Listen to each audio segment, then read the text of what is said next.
The risk management video. और ये video में मैं बात करने वाला हूँ स्टॉप लॉस एंड टारगेट का। Stop loss and target, stop loss and target का। देखो, स्टॉप लॉस एंड टारगेट सबसे पहले मैं बताता हूँ लगाते हम कितने टाइप से हैं, क्या क्या चीज़ हम यूज़ करते हैं स्टॉप लॉस एंड टारगेट लगाने के लिए। देखो, स्टॉप लॉस एंड टारगेट क्या है ना, एक मेंटल बैरियर है हमारे लिए। मेंटल बैरियर बोलने का मतलब है कि मान लो एक स्टॉक है ना, एक स्टॉक है, मान लो चलता चला जा रहा है, सडनली यहाँ पर ना एक फिर से इसने रेंज बनाया और यहाँ पर ब्रेकआउट करने लगा अपर साइड पे। बट आपने क्या किया, यहाँ पर कोई लेवल आपको नहीं दिख रहा है, कहीं पर टारगेट लेवल कुछ भी यहाँ पर इधर नहीं दिख रहा है, कोई लेवल्स यहाँ पर मार्केट कभी आया नहीं है, यहाँ ब्रेकआउट किया। तब लोग क्या करते हैं, सबसे बड़ी गलती तब करते हैं लोग, यहाँ पर स्टॉप लॉस तो लगा देते हैं बट टारगेट खींचते चले जाते हैं और सडनली एक पॉइंट आता है जहाँ मार्केट घुस जाता है। तो आज मैं थोड़ा सा कुछ पॉइंट्स कवर करने वाला हूँ कि स्टॉप लॉस एंड टारगेट लगाने के लिए आप क्या क्या चीज़ यूज़ कर सकते हो। तो देखो, सबसे पहला चीज़ जो स्टॉप लॉस एंड टारगेट लगाने के लिए यूज़ होता है वो होता है price action. Price action basically क्या इंक्लूड करता है, जैसे support and resistance, chart patterns,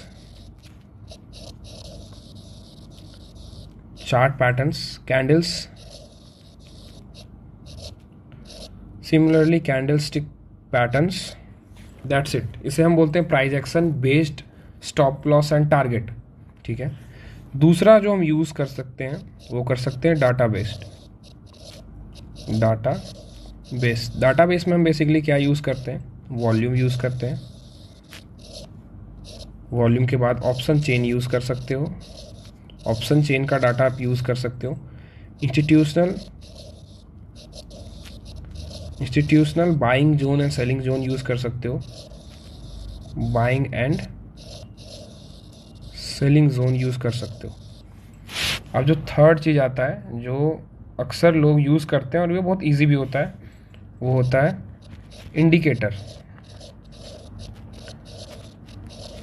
basically indicators में आप क्या क्या यूज़ करते हो वो भी थोड़ा मैं मेंशन कर देता हूँ। इंडिकेटर में आप यूज़ कर सकते हो pivot points, moving averages, we वैप भी यूज़ कर सकते हो आप, सुपर ट्रेंड भी यूज़ कर सकते हो, और बहुत सारे ऐसे इंडिकेटर हैं जो मार्केट में आप स्टॉप लॉस एंड टारगेट के लिए यूज़ कर सकते हो। तो थोड़ा सा मैं सारे तरीकों को मैं थोड़ा आप लोग को एक्सप्लेन कर दूंगा, सारे तरीकों को, सारे लॉजिक को मैं थोड़ा सा एक्सप्लेन कर दूंगा, उसके बाद हम फर्दर बढ़ेंगे। तो सबसे पहले price action based stop loss and target. तो ये मैं ट्राई करूंगा कि थोड़ा सा आप लोग को चार्ट में समझाओ तो ज़्यादा बेटर तरीके से आप लोग को समझ में आएगा। तो सबसे पहले हम क्या करते हैं, यहाँ पर देखते हैं। सबसे पहले इस जगह पे, जैसे हाल फिलहाल में मैंने आईसीआईसी बैंक में ट्रेड किया था। अगर आईसीआईसी बैंक में हम थोड़ा सा जाते हैं, अगर हम आईसीआईसी बैंक में थोड़ा सा जाते हैं और आईसीआईसी बैंक में मैंने हाल फिलहाल में ट्रेड किया, यहाँ पर देख सकते हो मेरा ट्रेड अभी भी ऑन है। इसमें 1 आवर टाइम फ्रेम पे मैंने क्या किया, एक चार्ट पैटर्न्स ड्रॉ किया था, एक चार्ट पैटर्न देखा था। जो चार्ट पैटर्न बहुत ब्यूटीफुल सा आपको यहाँ पर दिख रहा है वो है ये चार्ट पैटर्न, बहुत ब्यूटीफुल सा चार्ट पैटर्न था। और ये था हेड एंड शोल्डर एक चार्ट पैटर्न, जो आप आई होप आपने पढ़ा होगा। हेड एंड शोल्डर एक चार्ट पैटर्न, ये इसका नेकलाइन था, यहाँ पर देख सकते हो ये इसका नेकलाइन है। यहाँ पर इसने ब्रेकआउट किया, मैंने रीटेस्ट का वेट किया और मैंने क्या किया, मैंने इस जगह पे, अगर मैं थोड़ा सा एग्जैक्ट जगह बताऊं तो मैंने इस जगह से ट्रेड लिया, इस जगह पे, इस कैंडल पे ट्रेड लिया, इस कैंडल पे ट्रेड लिया, इस कैंडल पे, एक स्ट्रॉन्ग कैंडल पे ट्रेड लिया। और इसके जस्ट नीचे यहाँ पर चार्ट पैटर्न, जहाँ पर नेकलाइन बनता है, जहाँ पर नेकलाइन बना हुआ है, इसके नीचे यहाँ पर स्टॉप लॉस अपना प्लेस कर दिया। जो प्रीवियस स्विंग भी बनता है, जो नेकलाइन भी है एक हेड एंड शोल्डर पैटर्न का, तो इसे हम बोलते हैं price action based stop loss, जिसमें मैंने कोई इंडिकेटर कुछ भी यूज़ नहीं किया, simply price action based stop loss, that's it. इससे ज़्यादा इसमें कुछ भी यूज़ नहीं हुआ, इससे ज़्यादा इसमें मैंने कुछ भी एक्स्ट्रा नहीं दिमाग लगाया है। सिंपली यहाँ पर एक प्रीवियस स्विंग बन रहा है और एक बहुत ही इंपॉर्टेंट पैटर्न ब्रेकआउट हुआ था। वो पैटर्न ब्रेकआउट के जस्ट नीचे, यहाँ पर अगर पैटर्न फेल होता है तो इसके नीचे जब आएगा तभी फेल होगा, एम पैटर्न बना के, डबल टॉप पैटर्न बना के फेल हो सकता है। तो सिंपली मैंने यहाँ पर इस जगह पर स्टॉप लॉस प्लेस कर दिया, इसे हम बोलते हैं price action based stop loss. Similarly हम टारगेट लगाते हैं, जैसे मान लो कि मैंने यहाँ एंट्री ली, फर्स्ट ये स्विंग हमारा रेजिस्टेंस बनता है तो हम पहले मैंने यहाँ तक का टारगेट लिया, यहाँ पर स्टॉप लॉस यहाँ तक का, सबसे पहला टारगेट यहाँ तक का, फिर कंटिन्यू करता जाएगा, दूसरा टारगेट्स हम लेते जाएंगे। इसे बोलते हैं हम price action based stop loss and target place करना। दूसरा आता है डाटा बेस्ड। डाटा बेसिकली होता क्या है, जैसे मान लो कि मैं इस जगह पे एक इंडिकेटर है वो यूज़ करता हूँ, जैसे कि यहाँ पर एक कोई भी वॉल्यूम चेक करता हूँ, मैं वॉल्यूम इंडिकेटर यूज़ करता हूँ। जस्ट मैं एक एग्जांपल दे रहा हूँ, एक वॉल्यूम इंडिकेटर। वरना अगर आपको ये यूज़ करने आता है, ये फिक्स रेंज वॉल्यूम, तो वो भी आप यूज़ कर सकते हो, जो आपको इस जगह पे मिल जाएगा। थोड़ा सा आप नीचे जाओगे, आपको एक इंडिकेटर मिल जाएगा, ये फिक्स रेंज वॉल्यूम प्रोफाइल। जैसे मैंने यहाँ पर देखा कि इस पॉइंट से इस पॉइंट, ये पॉइंट से जो यहाँ पर पॉइंट आपको दिख रहा है, इस पॉइंट से इस पॉइंट तक पैटर्न बना है, इस पॉइंट तक पैटर्न बना है। तो अब क्या करूँगा, मैं थोड़ा सा वॉल्यूम चेक कर लूँगा, इस दोनों के बीच वॉल्यूम कितना है। ठीक है, तो सबसे पहले यहाँ पर जाते हैं, मैं वॉल्यूम प्रोफाइल देख के बताता हूँ, एक इंडिकेटर बताता हूँ जिससे आप यूज़ कर सकते हो डाटा निकालने के लिए। आप क्या करता हूँ, मैं यहाँ से टेस्ट एक ड्रॉप करता हूँ, दूसरा ड्रॉप मैं जहाँ पर ब्रेकआउट मिलता है वहाँ पर कर देता हूँ। यहाँ पर दिख रहा है दूसरा ड्रॉप में जहाँ ब्रेकआउट मिलता है वहाँ कर देता हूँ। अब मुझे यहाँ पर क्या दिख रहा है, मार्केट में बेसिकली ये वॉल्यूम बताता है। मार्केट में इस रेंज से इस रेंज, जो यहाँ पर येलो रेंज है ना, इसमें काफ़ी ज़्यादा वॉल्यूम है, आपको दिख रहा है। तो अब मैं क्या करता हूँ, एक लाइन ड्रॉप कर देता हूँ, अभी ये लाइन रिमूव कर देता हूँ और एक लाइन ड्रॉप कर देता हूँ। ठीक है, यहाँ पर एक लाइन ड्रॉप कर देता हूँ टॉप पे, दिख रहा है ये जस्ट मैं टॉप पे जहाँ पर लाइन फेड होना स्टार्ट होता है, यहाँ लाइन ड्रॉप कर देता हूँ। अब आपको एग्जैक्ट एक चीज़ दिख रहा होगा कि ये जो कैंडल ब्रेकआउट हुआ है, यहाँ पर जो कैंडल एक हैमर कैंडल बना है, ये कितना परफेक्ट जस्ट इस लेवल को ब्रेकआउट करने के बजाय जहाँ पर हमने वॉल्यूम अपना चेक किया है, जहाँ पर अपना डाटा चेक किया है। तो अब हम क्या कर सकते हैं, यहाँ पर लगा सकते हैं, एंट्री कर सकते हैं। इसके जस्ट नीचे इस जगह पे अपना लगा सकते हैं स्टॉप लॉस। अब क्या हुआ, पहले हमारा price action based stop loss यहाँ था, अब स्टॉप लॉस हमारा यहाँ पर आ चुका है, अब स्टॉप लॉस हमारा समवेयर इस जगह पे आ चुका है। तो जो डाटा होते हैं ना, वो थोड़ा सा और एक्यूरेट होते हैं, थोड़ा सा एक्यूरेसी से बताते हैं, इसलिए स्टॉप लॉस हमारा इतना छोटा हो गया है। But data based stop loss and target लगाना सबकी बस की बात नहीं है, उसके लिए थोड़ा एडवांस कॉन्सेप्ट में जंप करना पड़ेगा, एडवांस कॉन्सेप्ट से डाटा पढ़ना पड़ेगा। जैसे मैंने ये वॉल्यूम प्रोफाइल पढ़ाया, एडवांस कॉन्सेप्ट को वो डाटा यूज़ करना आना पड़ेगा। ठीक है, कि कहाँ से कहाँ तक आप वॉल्यूम प्रोफाइल ड्रॉ कर सकते हो, या वॉल्यूम देख सकते हो, या ऑप्शन चेन देख सकते हो। तो अब मैंने क्या किया, यहाँ पर एंट्री लिया, जस्ट मेरा स्टॉप लॉस यहाँ पर है, मेरा रिस्क रिवॉर्ड रेशियो अब अच्छा हो जाएगा।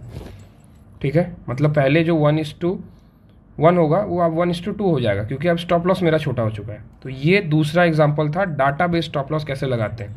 अब मैं थोड़ा सा तीसरा एग्जांपल देता हूँ। बेसिकली ये जो है ना, ये डाटा ही दिखाते हैं। तीसरा एग्जांपल देता हूँ। अब मैं क्या करता हूँ, कोई भी XYZ मूविंग एवरेज सबसे पहले चेक करता हूँ कि यहाँ पर कोई मूविंग एवरेज है। तो मूविंग एवरेज एक्सपोनेंशियल खोलते हैं और खोल के यहाँ पर टेस्ट करते हैं कि क्या यहाँ पर 200 मूविंग एवरेज है। देखो, इसमें बहुत सारे इंडिकेटर्स आपको चेक करने पड़ेंगे। मैं चेक करके देखता हूँ क्या यहाँ पर 200 मूविंग एवरेज है, तो वो नहीं है। फिर हम चेक करते हैं क्या यहाँ पर 50 मूविंग एवरेज है। तो एग्जैक्टली आपको दिख रहा है यहाँ पर 50 मूविंग एवरेज है, जहाँ पर हमें ब्रेकआउट्स मिला है। देखो दिख रहा है 50 मूविंग एवरेज है, जहाँ पर ब्रेकआउट मिला है। तो अब मैं क्या करूँगा, एंट्री यहाँ पर लूँगा। मुझे ये 50 मूविंग एवरेज दिख रहा है, 50 EMA exponential moving average, EMA exponential moving average मुझे दिख रहा है। अब क्या करूँगा, मैं यहाँ पर एंट्री लूँगा, इसके जस्ट नीचे स्टॉप लॉस लगा दूंगा। अब यहाँ पर टारगेट्स के लिए मैं चलने दूंगा जो प्रीवियस स्विंग है। ये होता है indicator based stop loss and target लगाना। आप समझ रहे हो इंडिकेटर बेस्ड मैंने क्यों लगाया। मार्केट जब यहाँ पर आता है, यहाँ से आता है रैली कर जाता है, फिर यहाँ पर आया, यहाँ से रैली कर रहा है, तो ऑब्वियस सा बात है एक पैटर्न ब्रेकआउट हुआ। यहाँ पर लॉजिक्स देखो, एक पैटर्न ब्रेकआउट हुआ, सबसे पहले एक पैटर्न ब्रेकआउट हुआ, एक इम्पॉर्टेंट सपोर्ट पे आके मार्केट ने सपोर्ट लिया है। दूसरा, ये जो इंपॉर्टेंट जो लेवल्स मैंने ड्रॉ किए ये डाटा बेस्ड लेवल है। दूसरा, एक इंडिकेटर इसके नीचे से पास हो रहा है जो बहुत ही इंपॉर्टेंट इंडिकेटर है, पूरे ग्लोबल लेवल पे इंस्टीट्यूशन इन्वेस्टर ट्रेडर सब देखते हैं ये इंडिकेटर को। वो है 50 moving average, 50 EMA exponential moving average. तो अब मैं क्या करूँगा, यहाँ पर एंट्री लूँगा, इसके जस्ट नीचे स्टॉप लॉस लगा दूंगा, अब मार्केट को चलने दूंगा।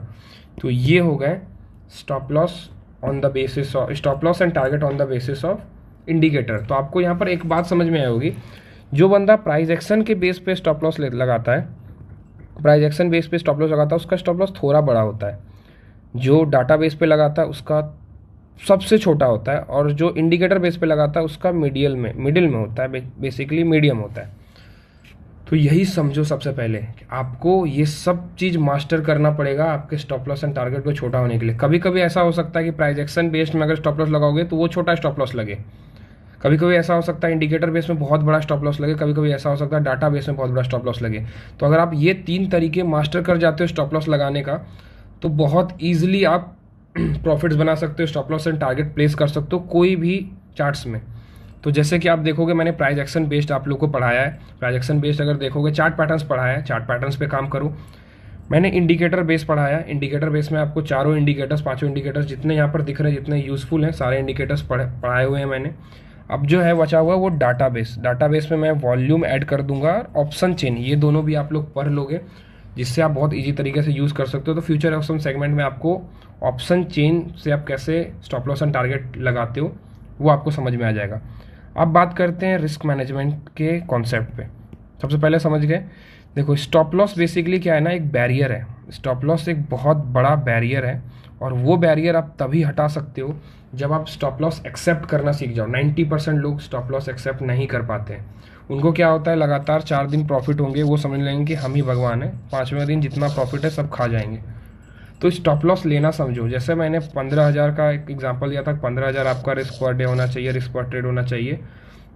इसके बाद स्टॉप लॉस अगर हिट हुआ, क्लियरली कोई रिकवर नहीं करना है, कुछ रिकवर पे ध्यान नहीं देना है कि रिकवर करेंगे, ये करेंगे, नेक्स्ट डे देखेंगे, नेक्स्ट डे रिकवर करेंगे। ऐसे करोगे तो अच्छे तरीके से स्टॉप लॉस एंड टारगेट्स पे काम कर पाओगे, रिस्क मैनेजमेंट पे काम कर पाओगे। बट अगर रिकवर करने घुसोगे, मार्केट खा जाएगा आपको, ये हमेशा समझो। रिकवर करने घुसोगे, मार्केट किसी का सगा नहीं है, मार्केट आराम से खाएगा आपको, और पूरा stop loss and target easily लेगा, 15 का 50 लॉस करोगे। तो स्टॉप लॉस एंड टारगेट लगाने पहले सीखो, स्टॉप लॉस एंड टारगेट का इंपॉर्टेंस पहले सीखो, वो बहुत ही ज़्यादा मायने रखता है, ठीक है।